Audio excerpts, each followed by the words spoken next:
Hello, everybody. Good morning. It is Tuesday, the Tuesday after the Super Bowl. Seahawks are still world champions. Seahawks are still coming off their second Lombardi Trophy win, and I'm on cloud nine. And I imagine if you're a Seahawks fan, you are too. So, life is still good, and we're going to be riding that feeling for a little while here. And I don't think there's a lot that can happen that is going to really drag us down. I don't know what the offseason holds in store for us, obviously. None of us can, but I think we're going to be good with whatever happens because this team has given us not just a Super Bowl, but a Super Bowl that I don't think a lot of us saw coming. So obviously, I hold that feeling in, definitely take that feeling in and appreciate it.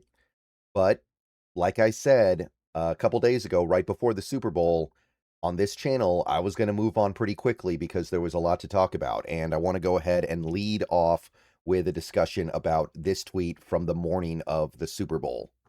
All right, guys, hold up because my friends at Sleeper are introducing some new features, and I want to tell you guys about them before we go any further. Sleeper is launching Team Picks, a new prediction market product. So now, on top of all the over-unders you can pick over on their Sleeper app, you can now pick on games. For instance, if you take a look to my left on the screen right now, you can see you can make a pick on the Super Bowl. They also have some bonuses available on over-unders for players. So there's now way more stuff you can get up to over on Sleeper. Get on over there before the Super Bowl, and don't forget to use the promo code SBN for a 100% match up to $100 on your first deposit. And don't forget to utilize the free $20 entry that you get just for making an account. So the Super Bowl is almost here. Make sure you get on Sleeper and have some fun with sports. All right, so this tweet was sent out like 5.5 hours before the Super Bowl started. I saw it. I actually wrote an article for it on Seahawks on SI, but I didn't make a video about it because we were about to play in the Super Bowl and I knew nobody was going to want to talk about this kind of stuff. And it would have been weird, right? It would have been weird for me to make a video about salary cap and contract stuff the day of the Super Bowl. So I was like, okay, we can sit on this one. First, let's make sure we win the game, and then let's go ahead and have the discussion on a later date. Well, today is a later date. So this tweet right here outlines a possible path forward for the Seahawks with Sam Darnold with basically a more fitting contract. So the first sentence in this tweet is kind of irrelevant to this video. Sam Darnold got a $2.5 million playoff incentive bonus because we won the Super Bowl. So that's great for him, but that's not really what we're here to discuss. Um, the second part of this tweet, the second sentence is what this video is going to be about. League sources believe Darnold could be in line for an extension this offseason with a win, and we have now won just 1 year after signing his 3-year, $100.5 million contract with Seattle. So basically, we've now won, and before the game, league sources believed Darnold would get extended this offseason. And I've seen a couple other stories about this now. I think CBS Sports suggested that Darnold could get an extension this offseason that would make him one of the highest paid quarterbacks in the league, somewhere around 4 years, 230 million, which would not quite get up to Dak Prescott level, but it would get pretty close, and he would be, I think, beyond pretty much anybody else. So the question is it an extension on the current contract, or is it a um rip up the current contract and start a new one, right? That would be my question, because there are complications involved with ripping up a contract and replacing it with a new one because of bonus money and guaranteed money and the way that stuff works. So if it's a thing where you just completely reset the deal, that could be interesting with how the guarantees from the old deal will carry over. But if it's an extension, then that becomes a little bit more palatable. But first of all, obviously, this has to happen. and then we have to see exactly how it plays out in the salary cap for the Seahawks. Now, look, I know that right now Sam Darnold is kind of king of the world for the Seahawks, and I know that he's the quarterback that just won the Super Bowl for us. So I imagine most Seahawks fans are going to be down with whatever it takes to make that guy happy and reward him. And bottom line is, with the way things sit right now, the contract he is on is not commensurate to his level of play. And if you doubt that for 1 second here, this is every quarterback contract in the NFL right now sorted by average annual value, most to least. Currently, Sam Darnold is 18th, 33.5 million per year. He is currently 18th. He's behind Geno Smith, Kirk Cousins, Deshaun Watson, Kyler Murray, Jared Goff, Tua. He's behind a lot of guys that he has proven pretty clearly to be better than and to be more accomplished than now. Now, I'm not saying that he's as good as a Josh Allen. I'm not saying he's as good as a Joe Burrow. I'm not saying he's as good as even a guy like Lamar Jackson or a Justin Herbert. There are definitely quarterbacks in this league that I think are better than Sam Darnold. But he just won the Super Bowl, and he's, in my mind, pretty clearly now a top 10 quarterback at the minimum. He's had 2 really good years in a row, and now he's conquered his postseason demons, and there's nothing left to say about him other than just, well, he's not as good as Mahomes. He's not as good as Allen. He's not as good as the best. So I understand that we cherish that contract we got him on, right? And the contract was a masterstroke, but I don't think it's going to hold. He's currently making, other than Baker Mayfield, Justin Fields, Daniel Jones, Aaron Rodgers, and Russell Wilson, his current contract, and some of those contracts expire at the end of the league year, by the way, but those are the only veteran starting quarterbacks in the NFL that make less money per year than Sam Darnold. Everyone else that is making less money is either not a starter or on a rookie deal, or both. So it makes sense that this would not necessarily hold. And what else do we know? We know that Sam Darnold is not, or has not made the big money in the NFL yet, right? If you take a look at his career, he had the rookie deal, which was worth a little more than $30 million. Then he made 10 million from the Vikings. So that's 40.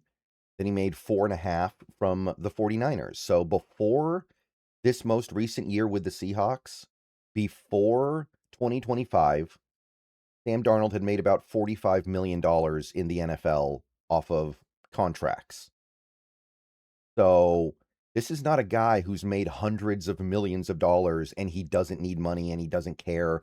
Like, there are quarterbacks who will get to that point in their career and just decide, you know what, I don't need every penny. It's fine. Like, you know, Stafford's kind of like that, right? Stafford is 40 million a year, which is not even close to the highest paid quarterbacks in the league, and he seems content with that. And the Rams are better off for it. But Stafford's a guy who has made hundreds of millions of dollars in his career from the Lions and the Rams.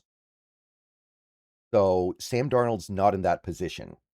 So you put it all together, underpaid contract, not a huge record of earnings in his career. It makes sense. He's probably going to be wanting a new contract sooner rather than later. And that's the interesting part, because our GM is John Schneider. And John Schneider is not a big fan of giving out extensions and redoing contracts that have more than 1 year left on them. This is something that he and Paul Allen kind of agreed to when John Schneider got the job back in 2010. They were going to not extend players until they got to the final year of their deal. And Sam Darnold has 2 years left on his deal, this upcoming season and then the year after that. So if Sam Darnold is extended this offseason, that is kind of sort of violating John Schneider's rule. And it's not a rule that he has broken for anything with one exception that I can think of. And it's a very thin exception, by the way. Like, this is a long time ago, but 11 years ago, almost, Cam Chancellor held out for training camp, preseason, and he even held out for the first 2 games of the 2015 season, not because he wanted an extension. All he wanted was a restructure that would pay him out a little bit faster than the current deal was. And John Schneider said no and held so firmly to no that he allowed one of his star defensive players to miss the first 2 games of the year and risk injury when he came back, because a lot of the time when you miss training camp and preseason and you come back, you get hurt over a restructure, not even an extension, because Cam had 3 years left on his deal. And we don't know this for sure, but I have a feeling one of the reasons why we traded Russell Wilson in 2022 was Russell Wilson wanted to be extended with 2 years left on his contract. That's probably what happened. That's probably at least part of it. So I think that you look at John Schneider's history, the only time I can think of where John Schneider extended a player with more than 1 year left on his contract was actually like a month and a half ago with Charles Cross. He extended Charles Cross when he still had the rest of this year and next year on his current deal. And that was very, very thin, because that contract, the only thing left on the year when he signed that was the playoffs, right? It's not like we signed him to that contract before the year started. It's not like we signed him to that deal before we got to the playoffs. The only thing left in the season was just the postseason run. So that was a little bit different, right? It was very, very small, the difference, right? It was either do it then or do it in a couple of months. So I don't even really know if that counts, right? I mean, normally, yes, Schneider would have waited until the offseason to do that extension. He decided to get it done after the regular season ended, but before the postseason. Okay, that's a little different. And I will admit, me and many others do expect Schneider to extend JSN and Witherspoon after picking up the 5th-year option on those 2 guys in the offseason, which would mean that he's extending them with 2 years left on their deal, because that is a unique circumstance where you have 2 of the best players in the league at their positions, and you want to get out in front of that. And they've been so definitively good that it might make sense to break your rule there. But this is different, right? In theory, you negotiated this contract, and it's something that you as a GM are very proud of. Are you willing to let that go after 1 season? This would be unlike anything Schneider has done before, to my recollection and to my knowledge. I don't think he's ever ripped up a deal or done an extension when the deal had 2 years left on it. Remember, a lot of the rookies that he's extended did not have options for a 5-year deal, 5th-year option rather, excuse me. So a 5th-year option, how often have we had that come up to where we extended a player with 2 years left on the deal because of the 5th-year option? It in theory, I don't think it's ever happened until maybe it happened with Earl Thomas, but I don't even remember if it happened there. I actually don't think it did. So this is different. And even if you do include things like that, those are rookie deals. It's different when you have a veteran contract like a Sam Darnold. So it's a very interesting situation. One thing I will say, if it's an extension, you take a look at the cap hit that Sam Darnold has in 2026. It's 38 million, basically. Call it 38 million. If you extend him, what you might be able to do is actually reduce the immediate cap hit and push a little bit of money out into 2028, 2029, and beyond. So if we do extend him to a monster contract, the cap hit for 2026 is still going to be tame, and it might even go down. So if this happens and it's an extension on the current deal, that does not mean we're in trouble for 2026. In fact, we probably wouldn't even be in trouble until like 2028 or 2029, because these contracts get backloaded like crazy, and these players frequently don't even get the money or most of the money in the back end of the deal. So keep that in mind here as well. This is not something that is going to hurt the team if we do it in the immediate. But it is going to be a burden on the team that they have been resistant to taking on before. Now, I personally believe that this team, or at least John Schneider, mostly decided to trade Russell Wilson because they thought he didn't have it anymore. But some part of it had to be the fact that they just didn't want to pay a quarterback that kind of money. Obviously, there was no real opportunity to pay any other quarterback that kind of money until now, but that's the one example we have. And we were willing to give Russell Wilson a lot of money throughout his career. The last deal he signed in Seattle was $40 million per year, and that was near the top of the market at the time, but it it isn't close to what the top of the market is now. And we have shown a little bit of resistance to doing stuff like that. So I don't know. I don't know what the play is going to be here. And it's complicated, right? Because as much as we're all happy with Sam Darnold now, one thing about this fan base is that they haven't gotten out of pocket on this. I don't see Seahawks fans running around saying Sam Darnold is the best quarterback in football. I don't see Seahawks fans saying he's better than than Pat Mahomes or Josh Allen. We know that he's a very good quarterback, but there are better ones, and that if he gets a contract like the one I mentioned earlier, a 4-year, $230 million extension, which is $57.5 million per year, which would be the second most in the league behind only Dak Prescott.